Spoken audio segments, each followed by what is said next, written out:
আজকে চারটা দিকের কথা আপনাদের কাছে উপস্থাপন করব, যেই দিকগুলার প্র্যাকটিস আমাদের সমাজ থেকে, আমাদের ব্যক্তি জীবন থেকে উঠে গেছে। নবীজি দান করেছেন, দান করতে বলেছেন, আমরা অনেকেই আলহামদুলিল্লাহ দান করি, কম হোক বেশি হোক দান করি। আমরা হজ করতে বলেছেন, হজ করি। সিয়াম যেভাবে আদায় করতে বলেছেন চেষ্টা করি আমরা। তো আমরা এই চেষ্টা করি, কিন্তু নবীজির চরিত্রের এমন কতকগুলো দিক ছিল যেইগুলো আমাদের থেকে বিস্মৃত প্রায়।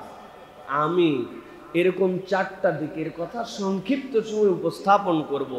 সবাই নিয়ত করেন, আল্লাহ আমাদেরকে আমাদের নবী এই দিকগুলি জীবনে ধারণ করে আল্লাহর প্রিয়তম বান্দা হওয়ার জন্য আল্লাহ আমাদেরকে তৌফিক দান করে। এক নম্বরে নবী করিম সাল্লাল্লাহু আলাইহি ওয়াসাল্লামের একটা অনন্য দিক ছিল জীবনে। সেটি কি? নবী করিম সাল্লাল্লাহু আলাইহি সাল্লাম ভালো ও যোগ্য মানুষদের জন্য, চেনা হোক অচেনা হোক, তাদের হিদায়াত এবং সফলতার জন্য দোয়া করতেন। চিন্তা করবেন, এ আবার কি বিষয় যে আমাদের এত বড় আলোচ্য সূচির মধ্যে আসতে পারে। নবী করিম সাল্লাল্লাহু আলাইহি সাল্লাম যারা ভালো এবং যোগ্য, তার দৃষ্টিভঙ্গিতে দেখছেন যে এই মানুষটার জন্য আল্লাহর কাছে হেদায়েতের দোয়া করলে এবং আল্লাহ রাব্বুল আমিনের কাছে তার সফলতার দোয়া করলে এর সাথে সমাজ, দুনিয়া, ইসলাম উপকৃত হতে পারে।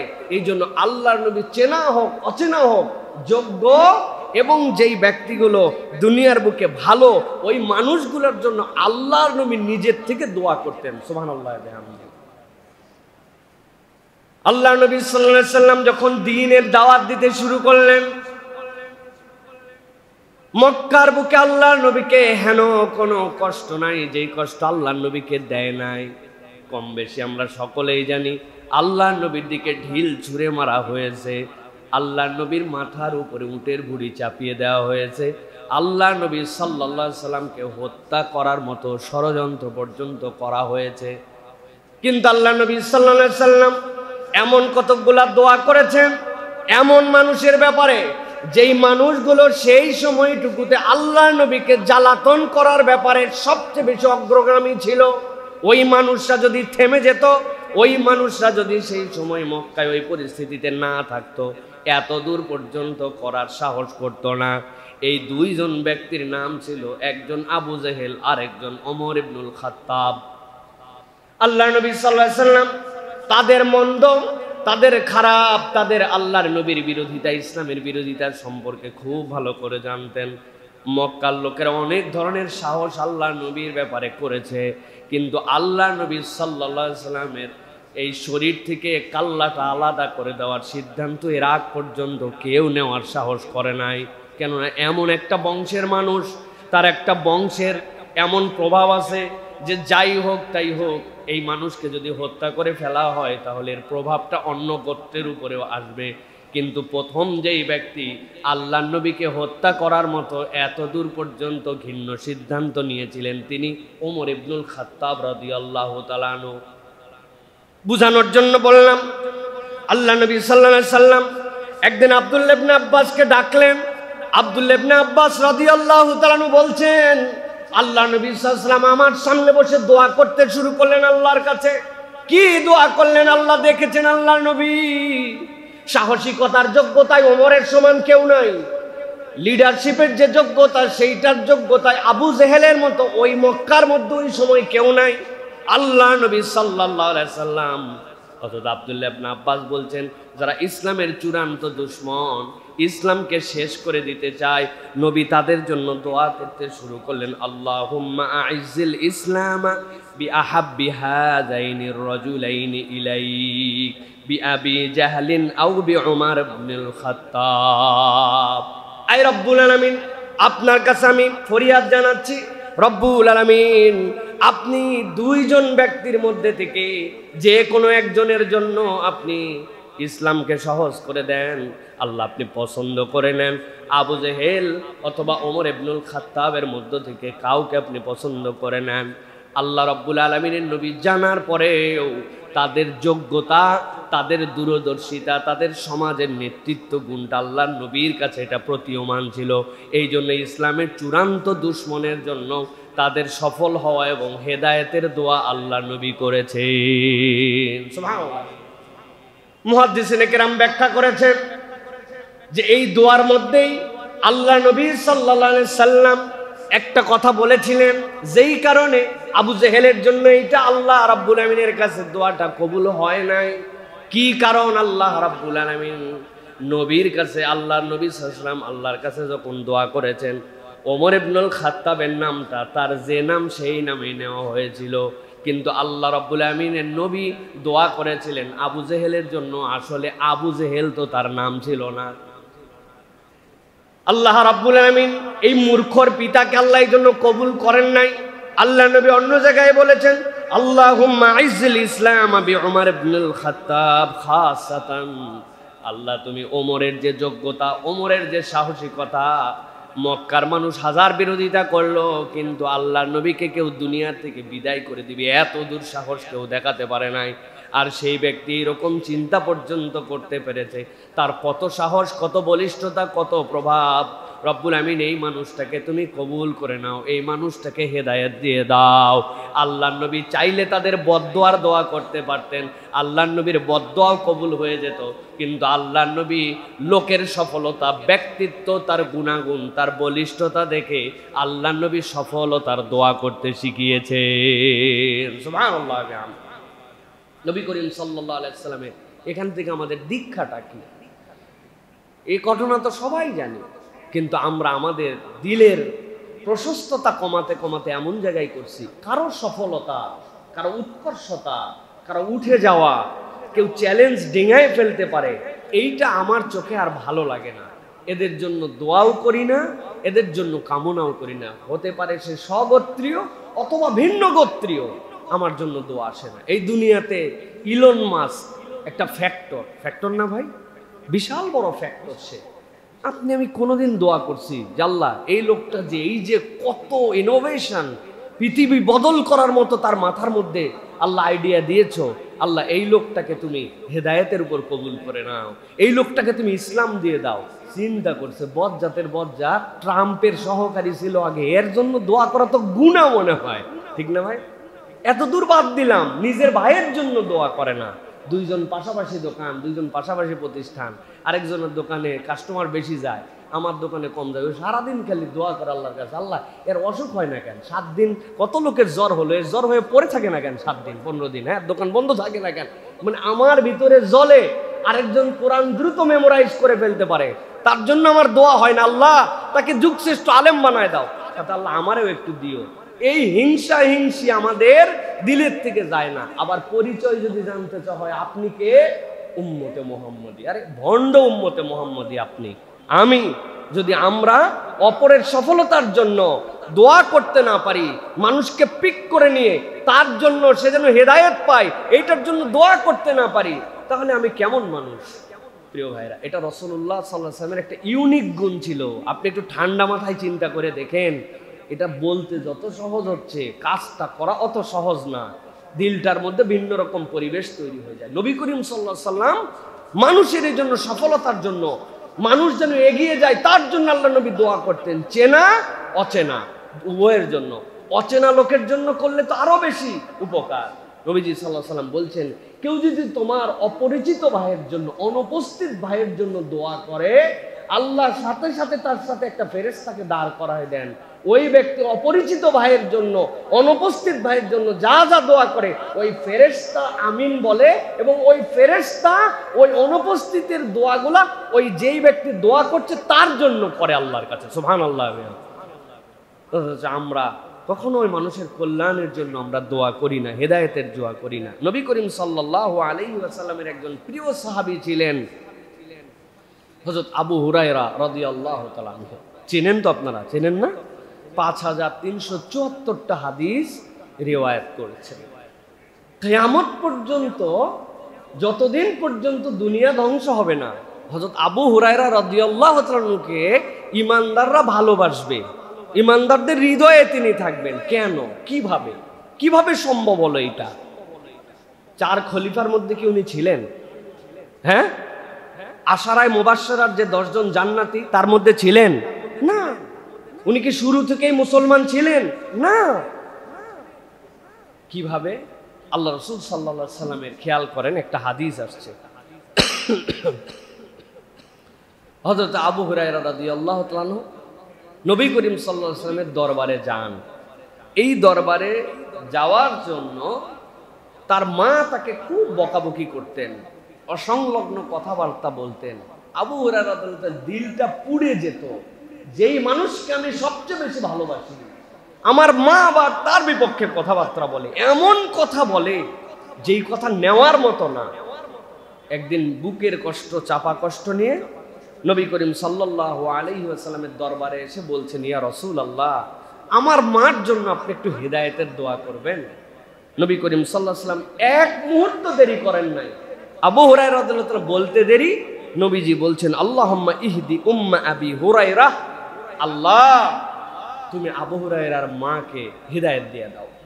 যেই না আল্লাহর নবী এই কথা বলছেন, আবু হুরায়রা রাদিয়াল্লাহু তাআলা ভদ্র মানুষ ছিলেন, নম্র চলাফেরা, উনি একটু দ্রুত বেগে দৌড়ায় বাড়ির দিকে রওনা হয়ে গেছেন।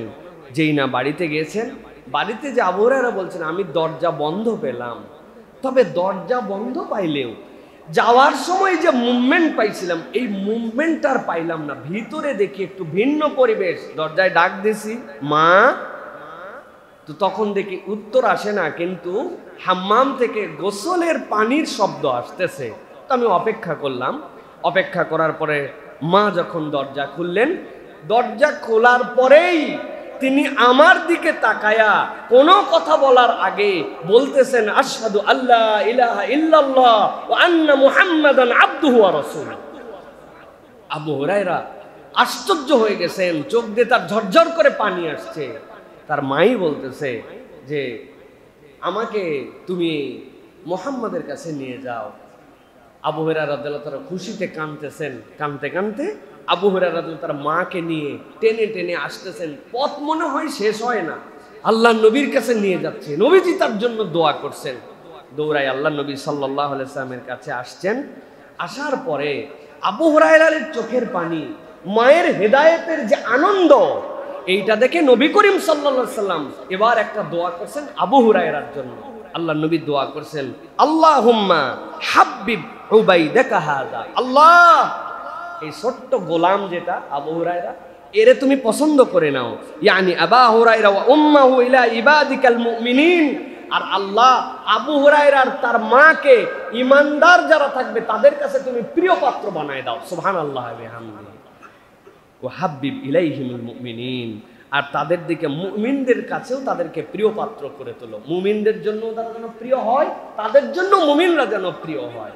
বলেন তো ভাই, কোনোদিন আমার সন্তানের জন্য, আমার পরিবারের জন্য, আমার ওই ভাইটা, যেই ভাইটা দেশের জন্য ভালো করছে, সমাজের জন্য ভালো করছে, ইসলামের জন্য ভালো করছে, দোয়া করছি যে আল্লাহ তার হেদায়েত দাও, ইমানদারদের কাছে তাকে জনপ্রিয় বানায় দাও, ইমানদারদের কাছে তাকে প্রিয় পাত্র বানায় দাও, আবার মুমিনদের কাজগুলোও তার কাছে প্রিয় বানায় দাও। আমি চিন্তা করছি, হে যদি জনপ্রিয় হয়ে যায়, আমারই তো ইজ্জত থাকে না। এ একটা পোস্ট দেয় ফেসবুকে, তার লাইক হয় 700, আর আমি কত গুরুত্বপূর্ণ পোস্ট দিলাম, আমার 97। আর ফেসবুকটা যেন আল্লাহ খাইয়া ফেলায় কেউ। মানে আমি বাস্তবিক আলোকে বোঝানোর জন্য বলছি প্রিয় ভাই, আমাদের মন ন্যারো হতে হতে হতে কোন জায়গায় যে চলে গেছে। এই দোয়াটা যে করা সুন্নাত, এটা যে নবীর আখলাক, আমি এটা করি নাই। কোনোদিন কারোর জন্য দোয়া করছেন যে হাত তোলেন যে আল্লাহ আমার অমুক ভাইকে তুমি ইমানদারদের কাছে প্রিয় পাত্র বানায় দাও, তুমিও তাকে প্রিয় করে নাও? তোলেন। কার জন্য দোয়া করছেন? হয়তো 1-2 হাজার টাকা দিছিল ভোটের প্রচারের সময়, তখন হয়তো দোয়া করতে পারেন, তাও স্বার্থের দোয়া, সেই এর বাহিরে কিছু না। অথচ রসুলের আখলাকের এই দিকটা কত বড়। এখন আমি যদি আপনার জন্য দোয়া করি, আল্লাহ এই ভাইকে তুমি আল্লাহ প্রিয় পাত্র বানায় নাও, মানুষের কাছে তাকে প্রিয় বানায় দাও, তুমিও প্রিয়, আর উনি যদি আমার জন্য দোয়া করে, আরে ভাই কেউ কি দোয়ার বাহিরে থাকলাম? তাহলে আমরা আমার সন্তানের জন্য, আমাদের প্রিয় মানুষদের জন্য আল্লাহর কাছে এই যে দোয়া করতে হয়, তার কল্যাণ কামনা করতে হয়। নবীর অনেক গুণাগুণ আলোচনা হয়, কিন্তু আল্লাহর নবী যে এই ক্যারেক্টারে পৃথিবীর শ্রেষ্ঠ ছিলেন তার উম্মত জানেও না, জিন্দেগিতে কারো জন্য এরকম দোয়াও করে না। ঠিক কিনা প্রিয় ভাইয়েরা? পাশাপাশি দুই দোকানদার, আমরা আমাদের মধ্যে ভালো বন্ধুত্ব, 40 বছর আমরা পাশাপাশি আছি। উনার নাম কি? কথার কথা বলতেছি, উনার নাম শ্যামল ঘোষ, আর আরেকজনের নাম আব্দুল্লাহ। এই আব্দুল্লাহ অনেক তার সাথে ভালো সম্পর্ক, কিন্তু এই আব্দুল্লাহ কোনোদিন তাকে আল্লাহ হেদায়েত দিয়ে দে এই দোয়া করে নাই, অথচ পাশাপাশি থাকছে, 3 প্রজন্ম বড় হয়ে গেছে। আল্লাহর কাছে দায় আছে আমাদের। কাউকে ফোর্স করে আপনি শাহাদা পাঠ করাবেন না, কিন্তু তার শাহাদা পাঠের অনুপ্রেরণার জন্য আপনি দোয়া করবেন। এটা রাসূলুল্লাহ সাল্লাল্লাহু আলাইহি ওয়াসাল্লামের শিক্ষা প্রিয় ভাইরা। তার জন্য আপনাকে কৌশল নিতে হবে। তাহলে 1 নম্বর, আমাদের জীবন পরিবর্তন করার একটা সিদ্ধান্ত আজকে থেকে নিব। যেই ব্যক্তিরা সফল ব্যক্তি, যেই ব্যক্তিদের দ্বারা ইসলামের উপকার হতে পারে, দেশের কল্যাণ হতে পারে, উম্মার কল্যাণ হতে পারে, আমরা তাদের হেদায়েতের জন্য আল্লাহর কাছে দোয়া করব। পারবো না ইনশাআল্লাহ? আর একটা দোয়া করব, আল্লাহ আমার পরিবার, আমার সন্তান, আমাদের আপনজনদেরকে আল্লাহ তুমিও পছন্দ করে নাও, মানুষের কাছেও তাদেরকে পছন্দনীয় বানায় দাও। পারবো ইনশাআল্লাহ? মনের মধ্যে বক্রতা কমে যাবে, তাহলে দেখবেন মনটা রিলিফ হয়ে গেছে। স্ট্রেস রিলিফ হয় না আমাদের, মনের মধ্যে শান্তি হয় না, খালি দিল পড়ে, নামাজ পড়ে তাও ভাল লাগে না, দান করে তাও ভাল লাগে না, পরিবার পরিজন, টাকা পয়সা মাশাআল্লাহ অভাব নাই, কাট পাঞ্চ করে দিলে যা ইচ্ছা তাই কিনতে পারে, শান্তিটা নাই। কোথা থেকে যেন আমার দিলের মধ্যে শান্তি নাই, এত কিছু করার পরে ভাল লাগে না, মানে কি জানি নাই সেটাও খুঁজে পাই না। ওই অন্তরটা মানুষের জন্য যদি না দোয়া করে, মানুষের জন্য যদি ভালোবাসা না দেয়, মানুষের জন্য যদি কল্যাণকামী না হয়, আপনি 1000 কাজ করে আপনার মানসিক স্ট্রেস দূর করতে পারবেন না। এই জন্য সবচেয়ে বেশি মানুষের জন্য দোয়া, মানুষের জন্য কাজ, মানুষের কল্যাণে নিজেকে নিয়োজিত রাখা, এটা হচ্ছে রাসূলুল্লাহ সাল্লাল্লাহু আলাইহি ওয়াসাল্লামের চরিত্র। পারবো ইনশাআল্লাহ? এটা গেল 1 নম্বর। সংক্ষিপ্ত সময় 4টা প্রসঙ্গ বলবো বলেছি। 2 নম্বর, একটা রাসূল আরবি সাল্লাল্লাহু আলাইহি ওয়াসাল্লামের গুণাগুণ ছিল, সেটা হচ্ছে মানুষের গুনাহ খাতা থাকবে, কিন্তু এই গুনাহের কদর্যতা নবী করিম সাল্লাল্লাহু আলাইহি ওয়াসাল্লাম নম্রতার সাথে উপস্থাপন করতেন। বিষয়টা একটু বুঝে নিতে হবে। পৃথিবীর সব মানুষ গুনাহগার, শুধুমাত্র মাসুম নবী রাসূলেরা, তাদের কোনো গুনাহ খাতা নাই, আল্লাহ তাদেরকে হেফাজত করছেন। তাছাড়া পৃথিবীর সব মানুষ গুনাহগার, সবার গুনাহ আছে, কিন্তু আল্লাহর নবী বলছেন এর মধ্যে থেকে উত্তম গুনাহগারকে যে আল্লাহর কাছে তওবা করে। এরপরে নবী করিম সাল্লাল্লাহু আলাইহি ওয়াসাল্লাম বলছেন, তোমরা কি নবীদের স্তরে উঠতে চাও? হাসর নাসরটা নবীদের মতো হোক, তোমরা কি চাও? বলে হ্যাঁ চাই। কেমনে চাই?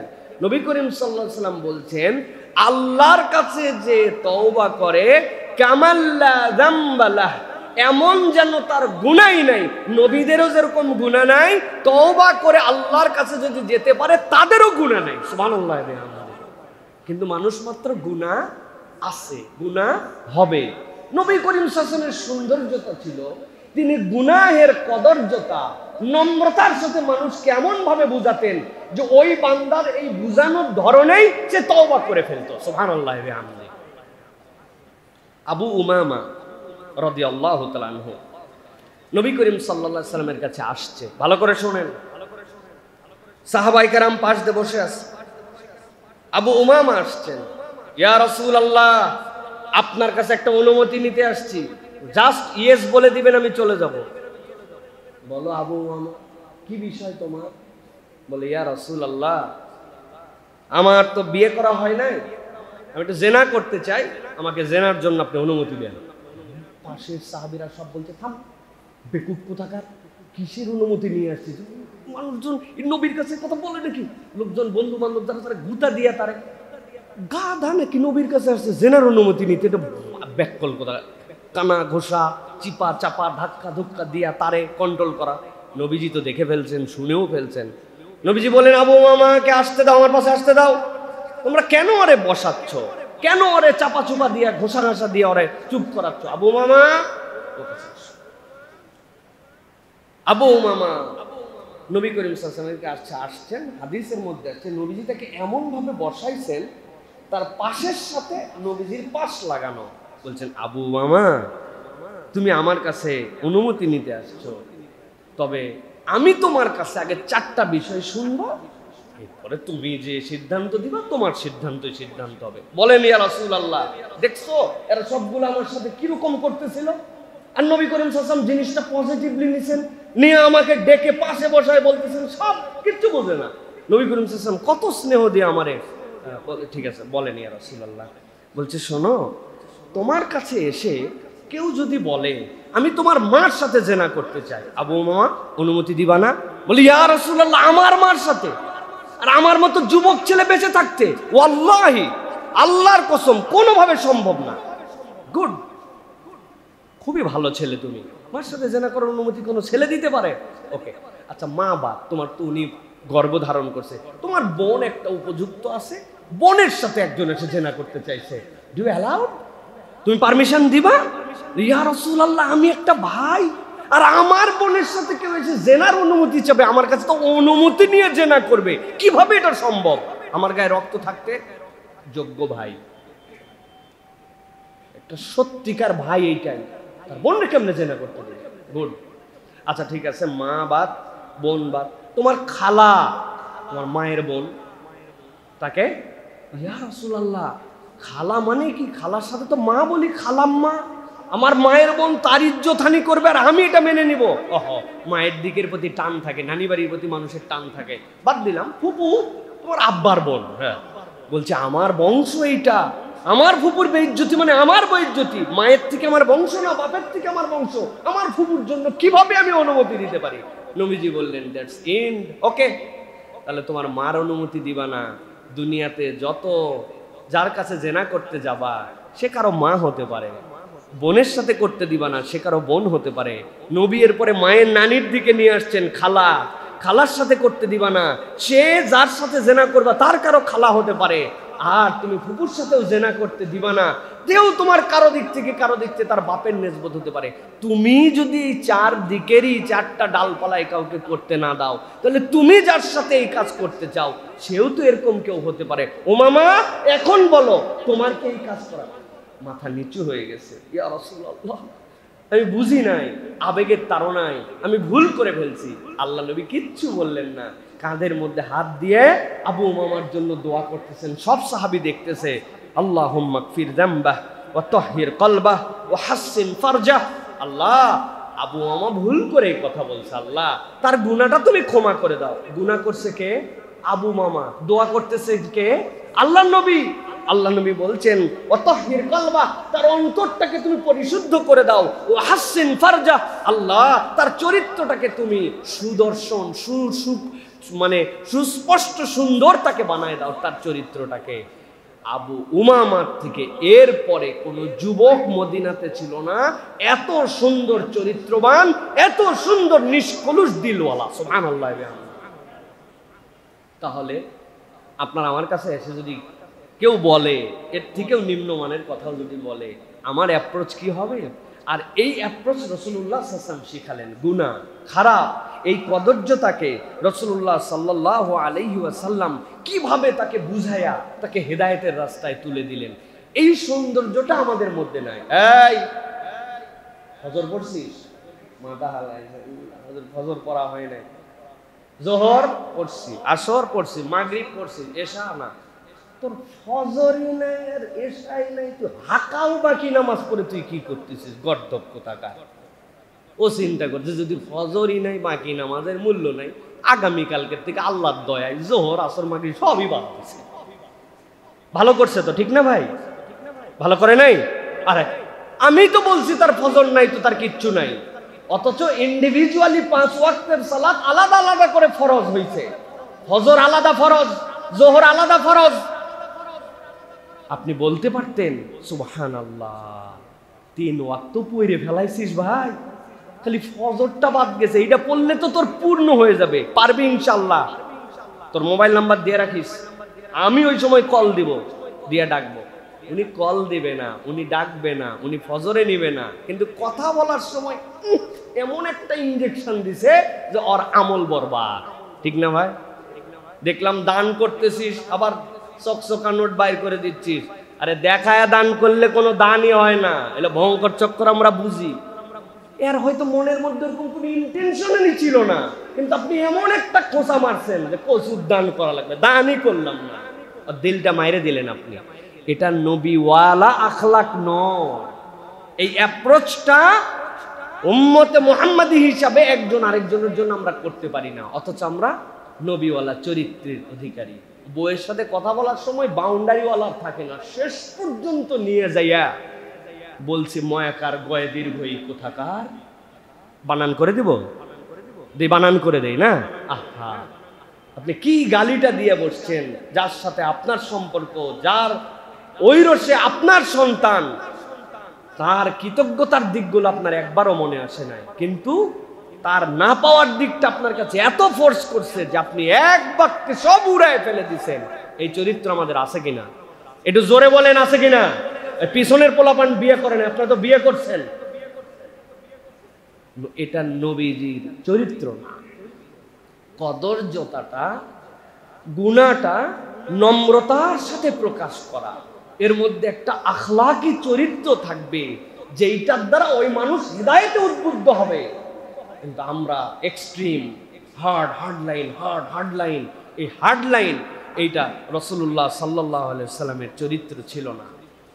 আল্লাহ রাব্বুল আলামিন কোরআনে বলছেন, ফাবিমা রাহমাতিম মিনাল্লাহি লিনতা লাহুম ওয়ালাউ কুনতা ফাজ্জান গালিযাল কলবি লানফাদ্দু মিন হাওলিক ফাআফু আনহুম ওয়াস্তাগফির লাহুম।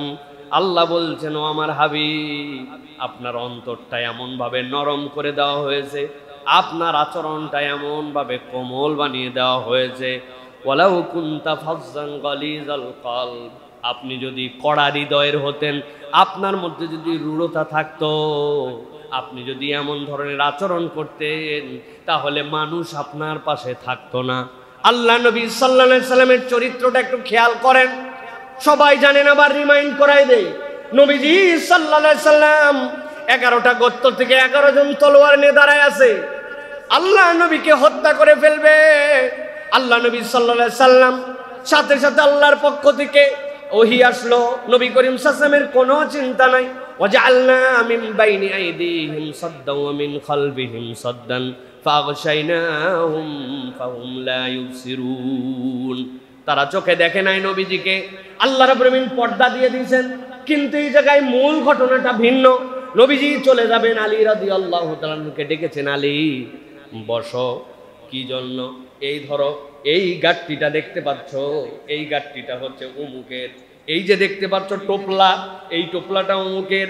আল্লাহ নবী এরকম করে 37 থেকে 40টা টোপলা আলী রাদিয়াল্লাহু তাআলার হাতে বুঝাই দিলেন। আলীকে বললেন, আমার চাদর গায়ে দিয়ে শুয়ে থাকো, আমি হিজরতের রাস্তায় চলে যাচ্ছি, এই আমানতগুলা তুমি মক্কার লোককে ফেরত দিয়ে তারপরে তুমি মদিনায় আসবা। আলী বুঝে ফেললেন আমার কোনো টেনশন নাই। আল্লাহ নবী বলতেন ফেরত দিবা, মদিনায় আসবা, তার মানে ওরা আমাকে মারতে পারবে না। ভালো করে খেয়াল করে দেখেন, যখন সকল গোত্র একমাত্র আল্লাহ নবী নিজের গোত্র ছাড়া সবাই যখন নবীকে হত্যা করার জন্য সম্মিলিত পরামর্শ করে আল্লাহ নবীর ঘরের সামনে দাঁড়ায়া, সেই সময়ও তারা আল্লাহ নবীর থেকে এই বিশ্বাস হারা হয় নাই যে তার কাছে যে আমানত দেওয়া আছে, আগে তো আমানতটা উঠায় নিয়ে আসি, তারপরে তাকে হত্যা করা হবে, মূল্যে আবার কোত্থেকে আমানত দিবে। বউরে বিশ্বাস করে নাই, বাপরে বিশ্বাস করে নাই, ম্যানেজারকে বিশ্বাস করে নাই, গোত্রপতিকে বিশ্বাস করে নাই, আল্লাহ নবীকে হত্যা করার সিদ্ধান্ত পর্যন্ত নিয়েছে বিরোধিতার কারণে। কিন্তু তখনও তারা আস্থা রেখেছে এই ব্যক্তির কাছে আমানত দিলে এই ব্যক্তি আমানতের খেয়ানত করে না। সুবহানাল্লাহ। আল্লাহ এই জন্য বলছেন, ওয়ালাউ কুনতা ফাজ্জান গালিযাল কলব লাফাদ্দু মিন হাওলিক ফাআফু আনহুম ওয়াস্তাগফির লাহুম।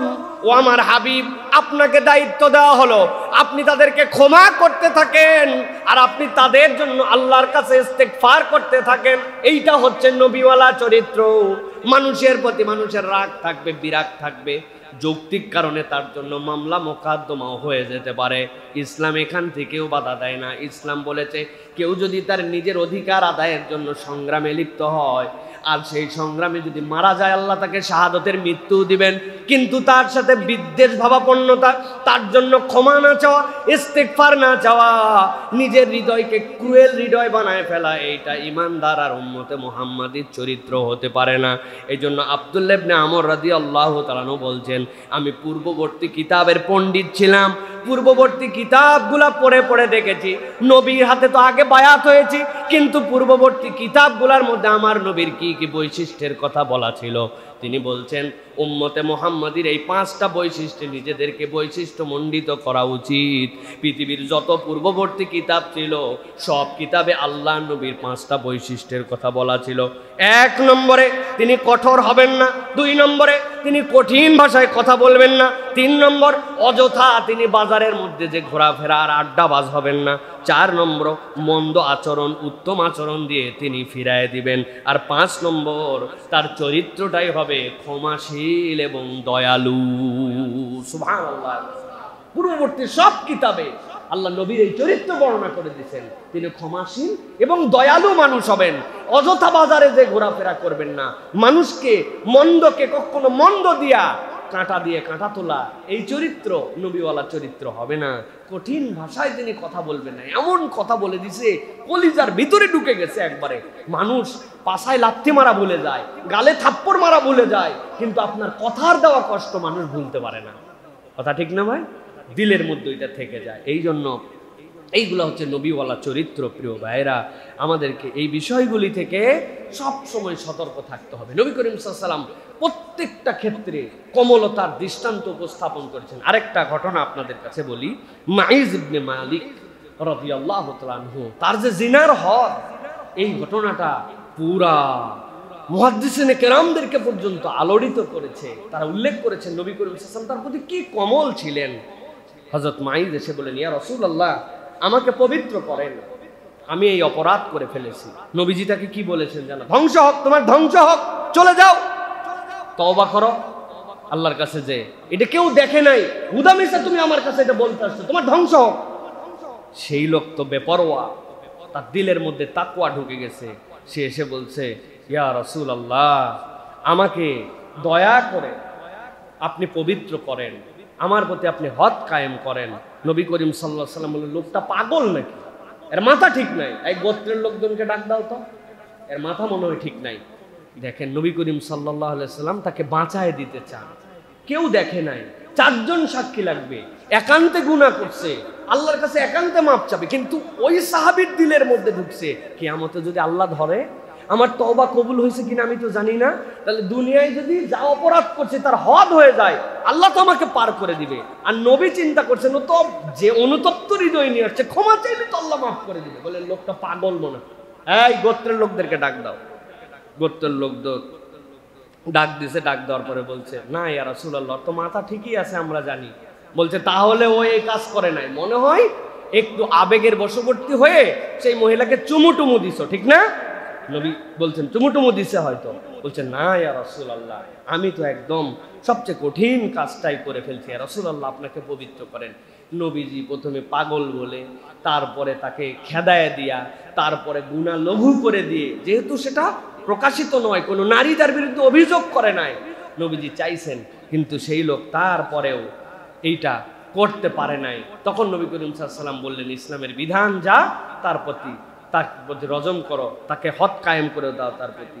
যখন গরকাত বাকি যেটা, ওই বাকি গোরস্থানের পাশে তাকে রজম করা হচ্ছে, এক পর্যায়ে এই বেচারি সহ্য করতে পারে নাই, সহ্য করতে না পারে দৌড়াতে শুরু করলো সে, যে যখন তাকে পাথর নিক্ষেপ করে শেষ করে ফেলা হবে, এই লোডটা নিতে না পারে সে দৌড়াতে শুরু করছে। হযরত মাইজ রাদিয়াল্লাহু তাআলা যখন দৌড়ালেন, পেছনে পেছনে সাহাবায়ে কেরাম তাকে দৌড়ালেন, দৌড়ায়া তারপর তাকে আক্রমণ করে বা তাকে তার প্রতি যে হদ ছিল হদ কায়েম করে তাকে শেষ করা হলো। রাসূলুল্লাহ সাল্লাল্লাহু আলাইহি ওয়াসাল্লামের কাছে যখন এই খবর আসলো, খবর আসার পরে রাসূলুল্লাহ সাল্লাল্লাহু আলাইহি ওয়াসাল্লাম তখন তাদেরকে বললেন, তার পাপই তাকে মৃত্যু পর্যন্ত নিয়ে গেছে, কিন্তু যখন হদ কায়েম করা হচ্ছিল। এই হদের বিধানে সে যখন পালাচ্ছিল তখন তওবা অবস্থায় পালাচ্ছিল।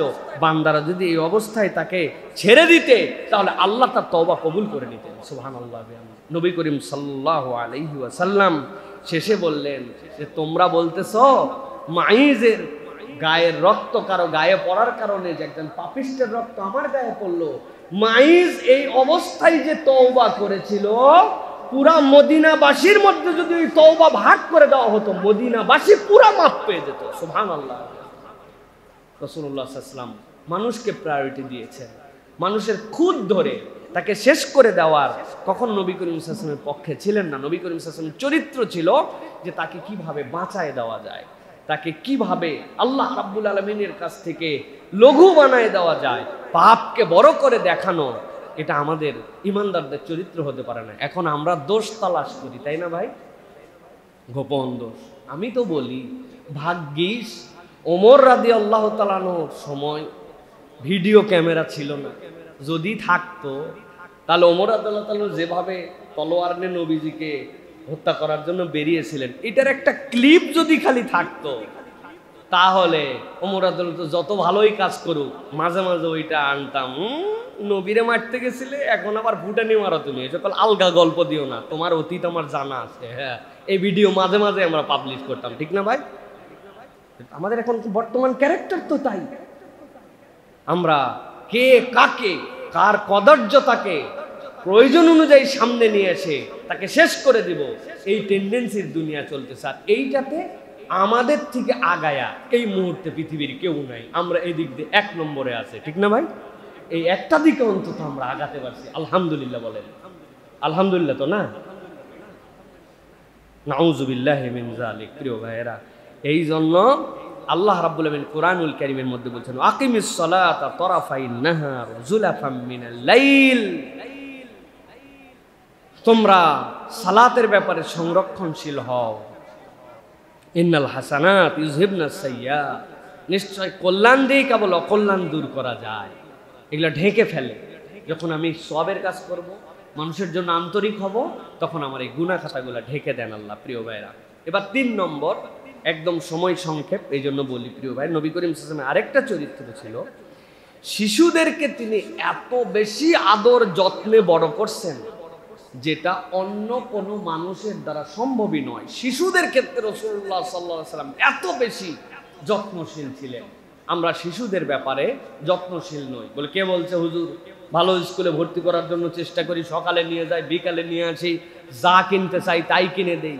এইটুকুই কেবল শিশুদের যত্ন নয়, তার চারিত্রিক বিকাশ, তার ব্যক্তিত্ব গঠনে আল্লাহ নবী সাল্লাল্লাহু আলাইহি ওয়াসাল্লামের যে এফোর্ট ছিল, এইগুলোর অনেকগুলো আমরা জানি না। আমি একদম সংক্ষেপে 3টা উদাহরণ দেই, খেয়াল করেন। মদিনার প্রথম শিশু কে ছিলেন? মদিনার প্রথম শিশু ছিলেন আব্দুল্লাহ। হযরত আসমা রাদিয়াল্লাহু তাআলা আনহার সন্তান, মক্কা থেকে মদিনায় হিজরত করে কুবায় আছেন। তখনও মদিনায় ঢুকতেই পারেন নাই, কুবা পল্লীতে অবস্থান করতেছেন। এই সময় প্রথম শিশু হলো যেই ব্যক্তি, আল্লাহর নবী তার নাম রাখলেন আব্দুল্লাহ। মুহাজিরদের মধ্যে খুশির হিল্লোল পড়ে গেল যে এখনো আমরা আমাদের ঘরে পৌঁছাতে পারে নাই, আল্লাহ আমাদেরকে একটা সন্তান দিয়ে দিয়েছে। সুবহানাল্লাহ। তারা খুশি হলো। কিন্তু নবী করিম সাল্লাল্লাহু আলাইহি ওয়াসাল্লাম কেবল খুশি হলেন না, ডাক দিলেন। ডাক দেখতে খেজুর মুখে নিলেন, চিবালেন, চিবাবে খেজুর আর লালা সহ ওই বাচ্চার মুখের মধ্যে লাগায় দিলেন। এটাকে বলা হয় তাহনিক। এইটার সাথে একটা বিরাট বড় গুণাগুণ জড়িত আছে। যেই ব্যক্তিরা কবিরা গুনাহ করেন না, নেককার হিসাবে আপনি চেনেন, ওই ব্যক্তির যে প্রভাব, ওই প্রভাবটা ওই বাচ্চার মধ্যে যায়। এই জন্য নবী করিম সাল্লাল্লাহু আলাইহি ওয়াসাল্লাম খেজুর চিবায়া মুখে লালা সহ তার মুখের মধ্যে দিলেন। আমরা আমাদের বাচ্চার জন্য কত প্রস্তুতি নেই, কিন্তু আমার বাচ্চা হওয়ার পরে তার কানে আজান দেওয়া হবে কিনা, তাকে তাহনিকটা কে করাবে, এরকম পছন্দনীয় বুজুর্গ, ভালো মানুষ, নেককার, ইমাম, অথবা আমার দাদা, বাপ, কেউ কোনো একজন যাকে আমার পছন্দ হয়, যার গুণাগুণ, যার চরিত্র আমার কাছে পরিষ্কার, যেই মানুষটা ভালো মানুষ, তার সাথে আমার বাচ্চার এই নেসবতটা যেন যুক্ত হয়, এই প্রচেষ্টাটা আমরা করি না। অথচ রাসূলুল্লাহ সাল্লাল্লাহু আলাইহি ওয়াসাল্লামের এইটা অভ্যাস ছিল। হযরত আবু উসাইদ রাদিয়াল্লাহু তাআলা সদ্য শিশু নবী করিম সাল্লাল্লাহু আলাইহি ওয়াসাল্লাম তার কোলের উপরে রাখলেন। রাখার পরে বললেন, এর নাম মুনজির রেখে দিলাম। আশপাশের সাহাবীরা চিন্তা করলেন, এত ডিফিকাল্ট একটা নাম নবী করিম সাল্লাল্লাহু আলাইহি ওয়াসাল্লাম কেন রাখলেন?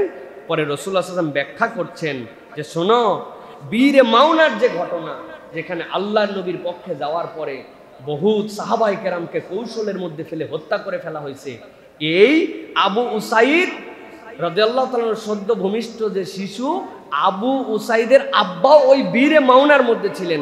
তার নাম ছিল মুনজির।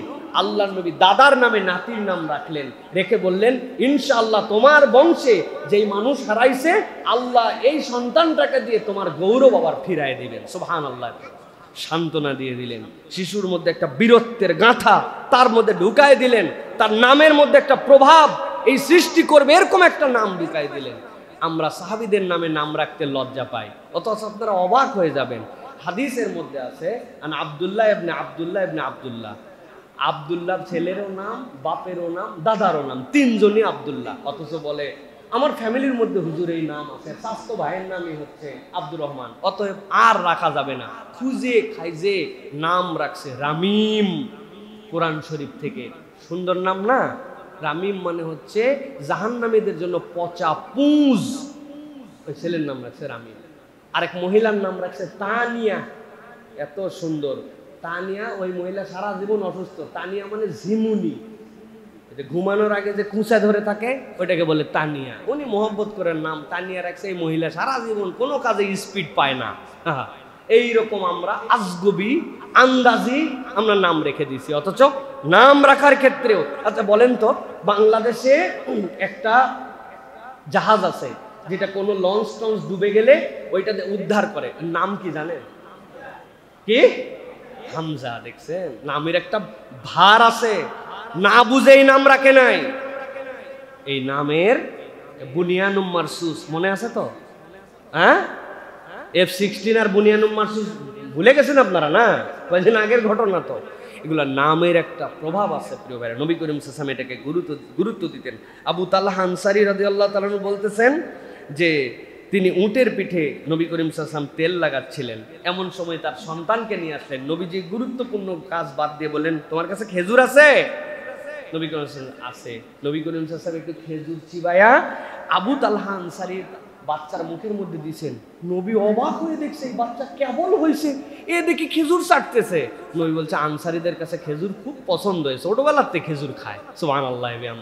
এই যে বাচ্চাদের ক্ষেত্রে নবী করিম সাল্লাল্লাহু আলাইহি ওয়াসাল্লামের টেক কেয়ার, এইগুলো আল্লাহর নবী বাচ্চাদের ব্যক্তিত্ব গঠনের ক্ষেত্রেও খুব বেশি গুরুত্ব দিতেন। প্রিয় ভাইয়েরা, অনেক ঘটনা আছে আমার কাছে যেগুলো মনে করেছিলাম যে আপনাদের কাছে জানানো দরকার। নবী করিম সাল্লাল্লাহু আলাইহি ওয়াসাল্লামের কাছে উম্মে কায়েস বিনতে মেহসান নবীর কাছে নিয়ে আসে, ইয়া রাসূলুল্লাহ এই বাচ্চাটা খায় না। নবী করিম সাল্লাল্লাহু আলাইহি ওয়াসাল্লামের কোলে এসে প্রসাব করে দিছে। চিন্তা করছেন কি কপালওয়ালা বাচ্চা, তার বাপ মা নিয়ে আসছে, ইয়া রাসূলুল্লাহ বাচ্চা খায় না, আর নবীর কোলে উঠে আল্লাহ নবী সাল্লাল্লাহু আলাইহি ওয়াসাল্লামের কোলে উঠে প্রসাব করে দিছে। নবী করিম সাল্লাল্লাহু আলাইহি ওয়াসাল্লাম তার জন্য দোয়া করেছেন। প্রিয় ভাইয়েরা, আল্লাহ রাব্বুল আলামিন নবী করিম সাল্লাল্লাহু আলাইহি ওয়াসাল্লামের শিখিয়েছিলেন, এই জন্য নবীজি তাকে প্রথমে তাহনিক করতেন। এই খাওয়ানোটা আমরা নাম দিয়েছি মুখে ভাত। কতদিন পর? 6 মাস পর, 8 মাস পর। অথচ আল্লাহ নবী হওয়ার পরে তাহনিক করতেন, তার একটা সুন্দর নাম রাখতেন আর তার জন্য দোয়া করতেন, আল্লাহুম্মা ফাক্কিহু ফিদ্দীন ওয়া আল্লিমহু তাওয়িল। এগুলো বরকত প্রিয় ভাইরা, এগুলো বাচ্চাদের ব্যক্তিত্ব গঠনে বড় হওয়ার ক্ষেত্রে একটা পাথেয়। নবী করিম সাল্লাল্লাহু আলাইহি ওয়াসাল্লাম এগুলা মিস করতেন না। উপহার দেওয়া, বাচ্চাদেরকে নবী করিম সাল্লাল্লাহু আলাইহি ওয়াসাল্লাম গিফট দিতেন। নবী করিম সাল্লাল্লাহু আলাইহি ওয়াসাল্লাম থেকে বর্ণিত আসছে, আবু হুরায়রা রাদিয়াল্লাহু তাআলা বলছেন যখন আমাদের ফসল কাটা হতো, ফসল কাটার পর নবীজি খুঁজতেন সবচেয়ে কিডসকে, সবচেয়ে বেবিকে ডাক দাও। সবচেয়ে ছোটটারে আল্লাহর নবী সাল্লাল্লাহু আলাইহি ওয়াসাল্লাম নিয়ে আসতেন, নিয়ে এসে খেজুরের প্রথম ছড়াটা তার হাতে ধরায় দিতেন। সুবহানাল্লাহ বলবেন না? না আহা, নবী করিম সাল্লাল্লাহু আলাইহি ওয়াসাল্লামের উপর দোয়া করেছেন, আল্লাহুম্মা বারিক লানা ফি মাদিনাতিনা ওয়া ফি সামারিনা ওয়া ফি মুদ্দিনা ওয়া ফি সাইনা বারাকাতাম মা বারাকা। আল্লাহ আমাদের মদিনায় বরকত দিয়ে দাও, আল্লাহ আমাদের ওজনের নিক্তিতে বরকত দিয়ে দাও, আল্লাহ আমাদের মাপ যন্ত্রে বরকত দিয়ে দাও, বরকতের পরে বরকত দাও। কার হাতে প্রথমটা দিয়েছেন? বললেন না যে শিশু। কার হাতে? প্রথম ভাগটা শিশু পাবে, এটা বরকত। আল্লাহ রাব্বুল আলামিন নবী এটা শিখিয়েছেন। ওই বাচ্চাটাও একটা ব্যক্তিত্বশীল বাচ্চা হয়। দুইটা ছোট্ট ঘটনা বলি। খালিদ রাদিয়াল্লাহু তাআলার কন্যা উম্মে খালিদ ছিলেন। নবী করিম সাল্লাল্লাহু আলাইহি ওয়াসাল্লামের কাছে একবার অনেক কাপড় আসলো। নবীজি কাপড় কাকে দিয়ে শুরু করবেন? নবীজি ডাক দিলেন, কে আসো এই কাপড়টা পরার জন্য? খালিদ রাদিয়াল্লাহু তাআলা আনহুর মেয়ে উম্মে খালিদ, একদম ছোট্ট মানুষ। নবীজি তাকে ডাক দিলেন, ডাক দিয়ে তার গায়ের মধ্যে কাপড়টা জড়ায় বললেন, উম্মে খালিদ, এই কাপড়টা তুমি একদম পুরাতন করে ফেলো। হযরতে খালিদ রাদিয়াল্লাহু তাআলা আনন্দে আল্লাহু আকবার বলে চিৎকার দিয়ে উঠছে। কেন?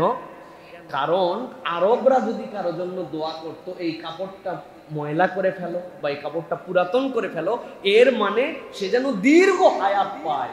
হাদিস প্রমাণ করতেছে সবচেয়ে সর্বশেষ যেই সাহাবী মারা গেছেন মেয়েদের মধ্যে, তিনি ছিলেন উম্মে খালিদ। আল্লাহ এত দীর্ঘ হায়াত তাকে দিতেন, সুবহানাল্লাহ। ওই বাচ্চার জন্য নবীজি এই পোশাকটা দিয়া তার জন্য এইটা দোয়া করে দিয়েছেন। প্রিয় ভাইরা, বাচ্চাদের ব্যক্তিত্বের জন্য কতগুলো বিষয় আছে। ছোট্ট একটা ঘটনা বলি আপনাদের কাছে প্রিয় ভাইরা, সেটা হচ্ছে নবী করিম সাল্লাল্লাহু আলাইহি ওয়াসাল্লাম একবার খাবার বন্টন করছেন। খাবার বন্টন করার সময় নবী করিম সাল্লাল্লাহু আলাইহি ওয়াসাল্লাম দেখলেন যে তার ডান পাশে একটা ছোট শিশু আছে আর বাম পাশে নবী করিম সাল্লাল্লাহু আলাইহি ওয়াসাল্লামের মুরব্বী সাহাবীরা আছে। তো নবীজি ডান থেকে সব দেওয়া শুরু করতেন। এখন মুরব্বীরা সামনে, ডান দিকে পিচ্ছি। নবীজি ওকে বললেন, বাবা তুমি যদি আমাকে অনুমতি দাও তাহলে আমি মুরব্বীদের থেকে দেওয়া শুরু করব, তোমাকে দিয়ে নয়, কিন্তু হক তোমার। এই পিচ্ছি নবীর সামনে বলছে, আল্লাহ, আল্লাহর কসম, আমি আপনার থেকে পাওয়ার ক্ষেত্রে কাউকে অগ্রাধিকার দিতে রাজি নাই। নবীজি বললেন, যা কিছু করার নাই, তাহলে তোমার হক তুমি নাও। আমরা হলে কি বলতাম? বেয়াদ্দপের বেয়াদ্দপ, তোর থেকে অনুমতি নেওয়ার কি আছে রে? বলছি তাই তো বেশি, আর তুই এই সব বেয়াদব, বাপ যেরকম বেটাও এরকম, কি বলে ফেলতাম না প্রিয় ভাইরা কথা। কিন্তু নবীজি তাকে সম্মান দিলেন। প্রথমে অনুমতি নিতে চাইলেন, এরপরে সে অ্যালাউ করে নাই, মেনে নিলেন। দিস ইজ দ্য মুহাম্মদ সাল্লাল্লাহু আলাইহি ওয়াসাল্লাম। ব্যক্তিত্ব গঠন হয় বাচ্চাদের। আমরা বাচ্চাদেরকে বকাঝকা করি, এমন ভাষায় কথা বলি যেই ভাষায় সে নিজের অস্তিত্বই নাই মনে করে। আমি আপনাকে চ্যালেঞ্জ দিয়ে বললাম, আমার তো দুইটা বাচ্চা এখানে বসে আছে না, আরো আছে বাড়িতে। এই বাচ্চা কাচ্চাদেরকে আপনি শুধুমাত্র পজিটিভ কথা বলবেন, আপনি পরিবর্তন দেখতে পাবেন। 3 দিনের জন্য কষ্ট করে, মারে তোর তো অনেক বুদ্ধি, মাশাআল্লাহ, বাবা তোমার তো মাশাআল্লাহ অনেক সুন্দর আচরণ, আমার বাচ্চাটা তো দেখতেছি দারুণ কাজ করতেছে, আলহামদুলিল্লাহ। আপনি শুধু পজিটিভ পাম্পট্টি হিসাবে নেন প্রয়োজনে, এটা দেখবেন ওই বাচ্চাকে শাসনে যা হয় নাই, ওই বাচ্চার পরিবর্তন হয়েছে। এটা নবীজি শিখাইছেন, সুবহানাল্লাহি বিহামদি। এগুলো অনেক কথা আমার কাছে আছে প্রিয় ভাইরা, সময় আমাকে অ্যালাউ করতেছে না, এই জন্য আমি দীর্ঘ কথা আজকে বলতে পারছি না প্রিয় ভাইরা। সুতরাং ব্যক্তিত্ব গঠন, তাদেরকে মর্যাদা দেয়া, সম্মান দিয়ে কথা বলা। তুই কি বুঝিস, তোর বুঝার কি আছে, এই ভাষাটা হারাম করে ফেলেন সন্তানের সাথে। তুই কি বুঝিস বলবেন না, এইটা তাকে শেষ করে দেয়। সে চিন্তাই করতে শিখে, আমি বুঝি না, আমার বাপ বলছে, আমার মা বলছে, আমি তাহলে কি বুঝি। আর এই যে সে নিচু হয়ে যায়। নবী করিম সাল্লাল্লাহু আলাইহি ওয়াসাল্লাম কখনো এইটা করেন না প্রিয় ভাইরা। এই জন্য আমরা এইটা চেষ্টা করবো প্রিয় ভাই। সর্বশেষ যেটা সবগুলার মধ্যেই ঢুকে গেছে, 4টা বলবো বলছে যেহেতু শেষ করে দেই, সেটা হচ্ছে দয়া এবং স্নেহ ছিল রাসূল সাল্লাল্লাহু আলাইহি ওয়াসাল্লামের ভূষণ। আগের যা বলছে সবগুলোর সাথে দয়ার সম্পর্ক আছে না, স্নেহের সম্পর্ক আছে না, কিন্তু ইন্ডিভিজুয়ালি নবী করিম সাল্লাল্লাহু আলাইহি ওয়াসাল্লামের ভূষণটাই ছিল তিনি দয়াদ্র এবং তিনি ছিলেন বড় স্নেহশীল। আল্লাহ রাব্বুল আলামিন কোরআনুল কারীমের মধ্যে বলেছেন, ওয়ামা আরসালনাকা ইল্লা রাহমাতাল লিল আলামিন। ও আমার হাবিব, আপনাকে আমি প্রেরণই করি নাই, ওয়ামা আরসালনাকা, আপনাকে পাঠানো হয় নাই। নবী আসছে না আসে নাই? আসছেন। ইল্লা, তবে আসছেন ওইটা সহ, রাহমাতাল লিল আলামিন, এই জগৎ সমূহের রহমত হিসাবে আল্লাহ আপনাকে প্রেরণ করেছেন। সুবহানাল্লাহ। নবী করিম সাল্লাল্লাহু আলাইহি ওয়াসাল্লাম হচ্ছেন আমাদের জন্য রহমত। আল্লাহ নবী সাল্লাল্লাহু আলাইহি ওয়াসাল্লাম কেমন রহমত, সর্বশেষ হৃদয়ের মধ্যে ঢুকায় নেন। নবী সাল্লাল্লাহু আলাইহি ওয়াসাল্লামের 3টা গুণ আমার জীবনে কেন লাগবে, কেন আমাদের এই নবীকে অনুসরণ করা দরকার। আল্লাহ নবী সাল্লাল্লাহু আলাইহি ওয়াসাল্লাম থেকে বর্ণনা আসছে, নবীজি সাল্লাল্লাহু আলাইহি ওয়াসাল্লাম একটা রাত, সারা রাত সিজদার মধ্যে পড়ে পড়ে পার হলেন।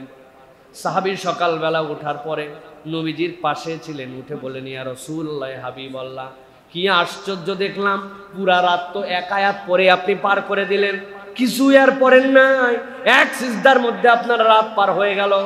আল্লাহ নবী সাল্লাল্লাহু আলাইহি ওয়াসাল্লামের পা গুলা ফুলে যেত, চোখগুলা মনে হতো বেরিয়ে যাবে, এইরকম ভাবে আল্লাহর নবীর কাছে আপনি তো শুধুমাত্র একটা আয়াতই পড়লেন, সূরা মায়েদা 5 নম্বর সূরার 118 নম্বর আয়াত, ইন তুআযিবহুম ফাইন্নাহুম ইবাদুক ওয়া ইন তাগফির লাহুম ফাইন্নাকা আনতাল আজিজুল হাকীম। ও আমার আল্লাহ, যদি আপনি তাদেরকে আযাব দেন তারা আপনার বান্দা, আর যদি আপনি তাদেরকে মাফ করে দেন তাহলে দুনিয়ার কারো সাধ্য নাই আপনার কাছে এটার ব্যাপারে জবাবদিহি করে।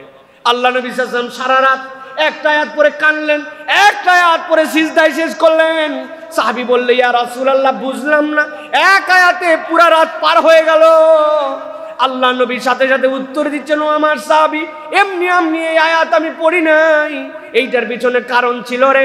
আমি আমার উম্মতের জন্য আল্লাহর কাছে ক্ষমা চেয়েছি, আমার উম্মতকে আল্লাহ যেন মাফ করে দেন, এই জন্য সারা রাত আল্লাহর কাছে আমি নিবেদন দিয়েছি। ফজরের আযানের আগ মুহূর্তে জিবরাইল আমিন আমার কাছে আসছে। কি বার্তা দিয়ে গেছে জানো নাকি? নবীজি বলছেন, ইন্নী সালতু রাব্বিশ শাফাআত লি উম্মতি ওয়া হিয়া নাইলা। আমি সারা রাত আল্লাহর কাছে আয়াত পড়ে পড়ে আমার উম্মতের জন্য শাফাআত চেয়েছি। ফজরের আগে জিবরাইল আমিন এসে বলছে, আপনার এই আবেদন আল্লাহ মঞ্জুর করে নিছেন।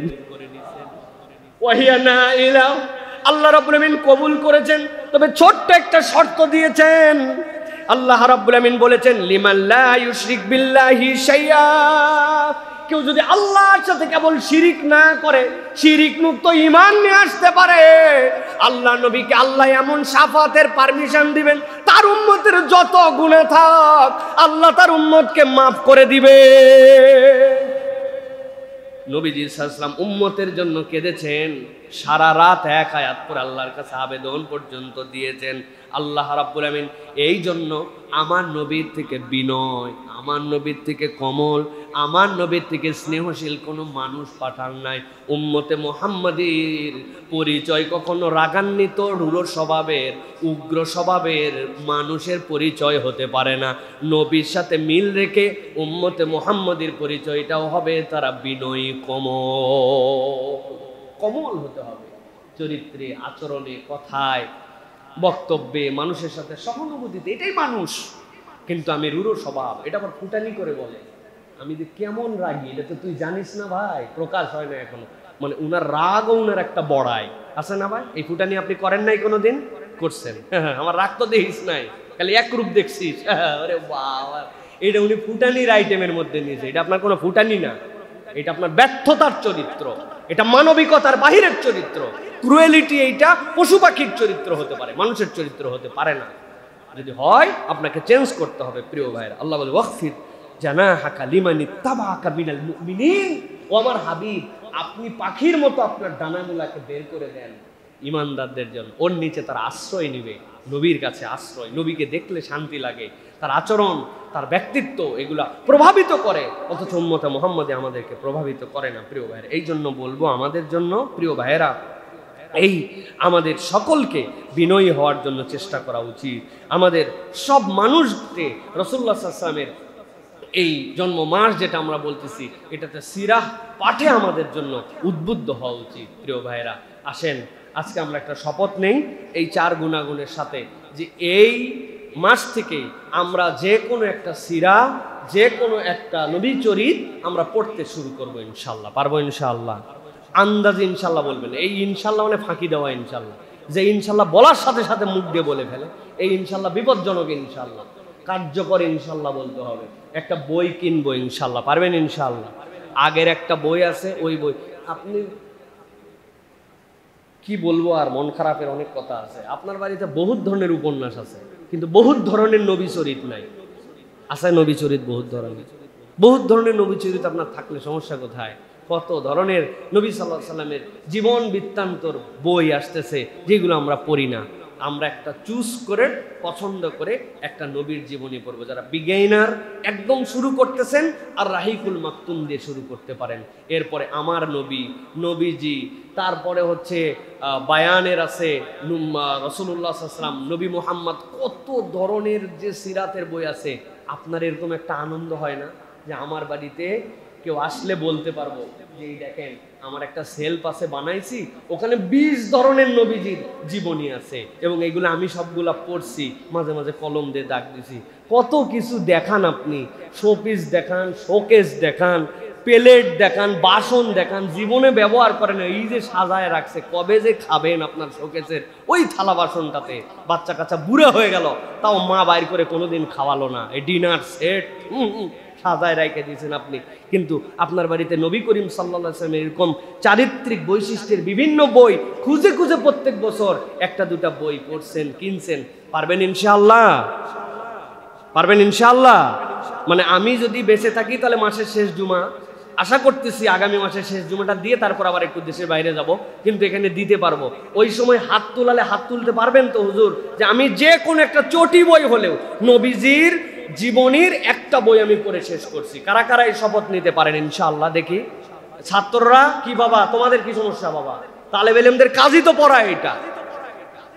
আচ্ছা, হয়তো এখনো মেশকাতে ওঠে নাই, বড় হয় নাই, সামাইলে তিরমিজি বড় ভাইয়েরটা নিয়ে পড়ো, যে নবী করিম সাল্লাল্লাহু আলাইহি ওয়াসাল্লামের চরিত্রের 5টা জিনিস নোট করছি আমি, যে নবী করিম সাল্লাল্লাহু আলাইহি ওয়াসাল্লামের জীবন থেকে এই 5টা জিনিস আমার ভালো লাগছে। আমি এই মহল্লাতেই ঘোরাফেরা করি, আমারে ধৈর্য মাঝে মাঝে যে হুজুর বইটা কিনতে পারতেছি না, টাকা দেন, আমি একটা নবীর চরিত্র ইনশাআল্লাহ আমি দিয়ে দেবো ইনশাআল্লাহ। কোনোদিন তো কেউ বললো না এই কথা যে আমার টাকা নাই হুজুর, আমার 100 টাকা দেন, 200 টাকা দেন, আমি একটা নবীজির জীবনী কিনবো, আমি দিয়ে দেবো ইনশাআল্লাহ। কিন্তু তারপরে আপনারা পড়েন ইনশাআল্লাহ। পারবেন ইনশাআল্লাহ? আল্লাহ আমাদেরকে তৌফিক দান করেন। হাযা মা ইনদি ওয়াল ইলমু ইনদাল্লাহ।